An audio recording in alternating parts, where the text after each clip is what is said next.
नमस्कार दोस्तों, Vijendra Soni Ganganagar YouTube channel पर आपका फिर स्वागत है।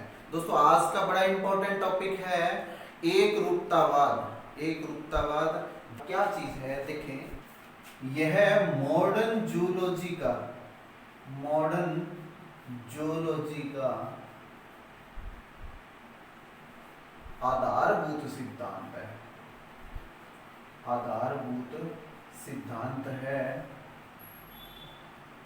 किसने दिया था? जेम्स हट्टन ने दिया था। जेम्स हट्टन ने कब? 1785 में इस सिद्धांत को प्रतिपादित किया था। अब ध्यान से सुनना इसको। जो जेम्स हट्टन थे, इनका वास्तव में संबंध विज्ञान से था। विज्ञान की भी कौन सी शाखा? जूलॉजी कौन सी? जीव विज्ञान से इनका संबंध था।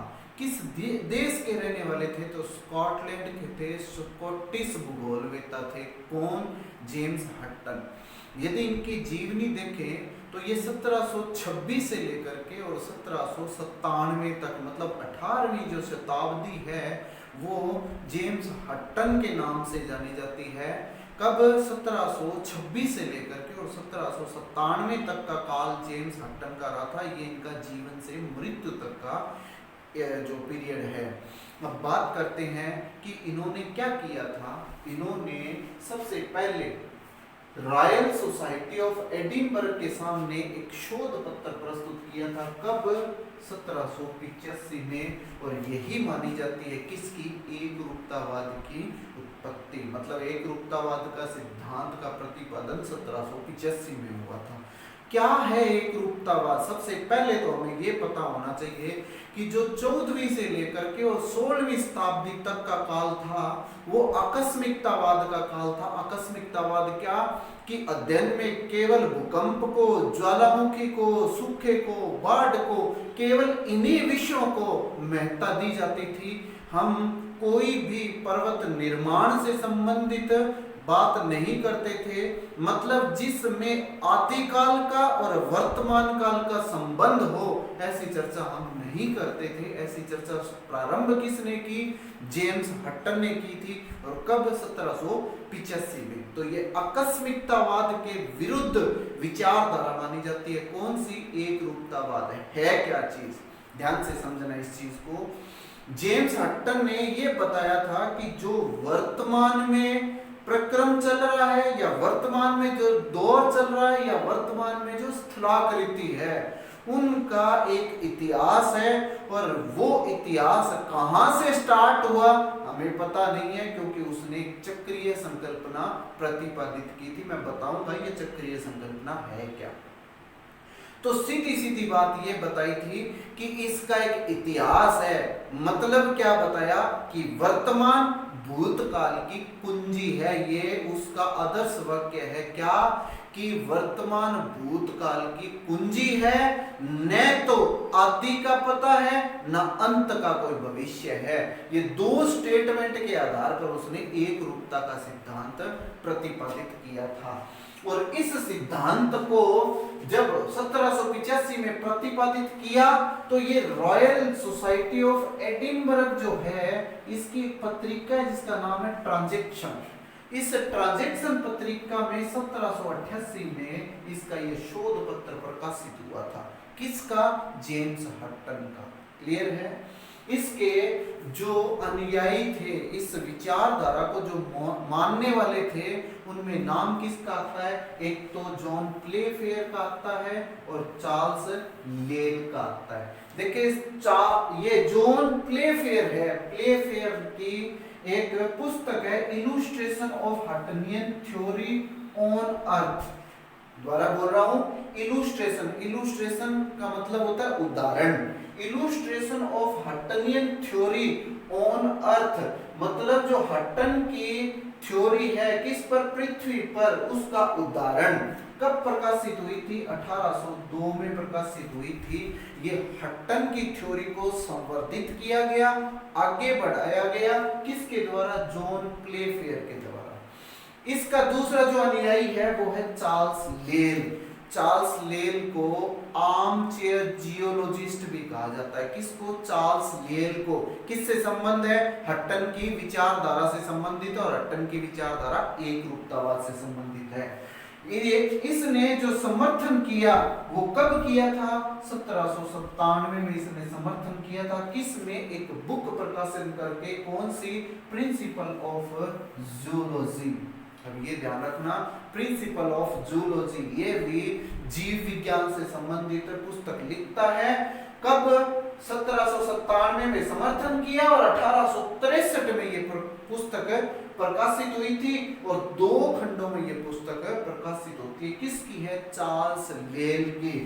और चार्ल्स लेल का जो प्रभाव है वो बाद में किस पर हमें देखने को मिला? वो मिला डार्विन पर। क्यों? क्योंकि डार्विन ने ओरिजिन ऑफ स्पीसीज लिखी थी, और ओरिजिन ऑफ स्पीसीज में चार्ल्स लेल की विचारधारा हमें देखने को मिलती है। क्लियर है? अब बात करते हैं कि यदि हम हट्टन की थ्योरी की प्रासंगिकता देखें तो वो प्रासंगिकता कहां तक है, क्या उसमें त्रुटि है? मेरे हिसाब से उसमें 2 त्रुटियां थी। कौन कौन सी? देखते हैं। हट्टन की ये 2 स्टेटमेंट थी। देखिए, पहली तो जो साधारण स्टेटमेंट जो मुख्य है वो कौन सी? कि वर्तमान भूतकाल की कुंजी है, और न तो आदि का पता है न अंत का भविष्य। ये 2 स्टेटमेंट तो हम जनरली पढ़ते हैं, लेकिन इन स्टेटमेंट के आधार पर उसने भूचाल ला दिया था। क्या? कि भूगर्भिक प्रक्रम भूगर्भिक इतिहास के प्रत्येक काल में समान रूप से सक्रिय है।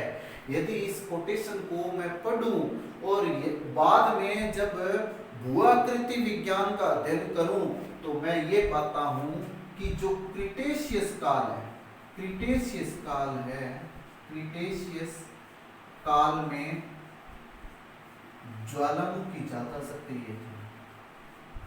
आपने पढ़ा भी होगा, ये ज्वालामुखी ज्यादा सक्रिय थे। यदि क्रिटेशियस काल में ज्वालामुखी ज्यादा सक्रिय थे वर्तमान की अपेक्षा, तो ये स्टेटमेंट उसकी कैसे सही हो सकती है? तो इस स्टेटमेंट को मैं ज्वालामुखी के आधार पर चैलेंज कर रहा हूं। क्लियर है? दूसरा, मैं नहीं कर रहा, बहुत सारे भूगोलवेत्ता है जो इसको चैलेंज करते हैं। इवन सविंदर सिंह चैलेंज करते हैं, श्रीवास्तव जी चैलेंज करते हैं, बीसी जाट चैलेंज करते हैं, के सिद्धार्था चैलेंज करते हैं, एनआर कसवा चैलेंज करते हैं। ये सारे स्टेटमेंट को चैलेंज करते हैं। दूसरा, जो प्रक्रम वर्तमान में सक्रिय है वही प्रक्रम भूतकाल में भी सक्रिय थे, भूतकाल में भी सक्रिय थे। ये इसकी स्टेटमेंट थी। जब मैं और मेरे गुरुजी डीडी शर्मा जी बात कर रहे थे, तब ये स्टेटमेंट जब हमारे सामने आई तो हमने बहुत सारे एग्जाम्पल निकाले। कैसे? जब पृथ्वी के निर्माण की पहली अवस्था देखते हैं जो वैगनर समझाता है, तो वैगनर ने क्या बताया कि जो पहला महाद्वीपीय रूप था वो पेंजिया था, और जो महासागरीय रूप था वो पेंथालासा था। पेंथालासा मतलब मैंने इसको महासागरीय मान लिया और इसको महाद्वीपीय मान लिया। क्लियर है? पेंजिया और पेंथालासा। और यदि मैं इसके कार्बोनिफेरस काल की बात करूं, कार्बोनिफेरस काल की बात करूं, तब क्या था कि इस समय जो विषुवत रेखा है, जो विषुवत रेखा है वो यूरोप के उत्तर से निकलती थी। वर्तमान विषुवत रेखा यूरोप के उत्तर से निकलती थी, और जो दक्षिणी ध्रुव है वो दक्षिणी अफ्रीका के नेटाल के पास था, नेटाल के पास था दक्षिणी ध्रुव। लेकिन यदि उस अवस्था की और आज की अवस्था की तुलना करें तो ये ध्रुवीय क्षेत्र नहीं है। तो वहां का प्रक्रम वर्तमान में यहाँ कैसे काम कर सकता है। और यदि विषुवत रेखा की बात करूं, यूरोप के उत्तर से निकल रहा था, तो यूरोप का उत्तर आज विषुवत रेखीय क्षेत्र में नहीं है, क्योंकि वहां क्या है, लगभग हिमाच्छादित क्षेत्र रहता है, तो वहां हिमानी प्रक्रम आज काम कर सकता है।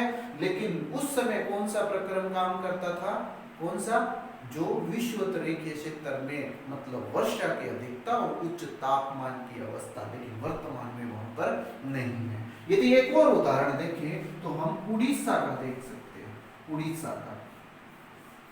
उड़ीसा में एक क्षेत्र है जहां जिसका नाम है तालचेर।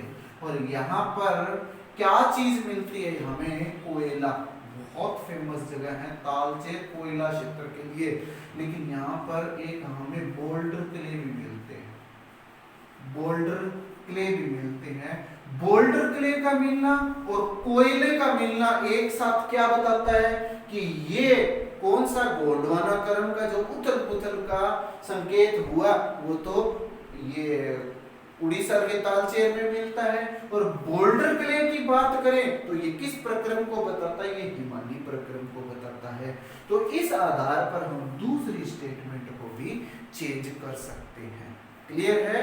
तो ये था हमारा एक छोटा सा वर्णन, कौन सा, एक रूपतावाद का सिद्धांत। उम्मीद है मेरा वीडियो आपको बहुत पसंद आया होगा। यदि पसंद आया है तो बहुत सारे भूगोलवेत्ताओं तक इसको शेयर करें। धन्यवाद।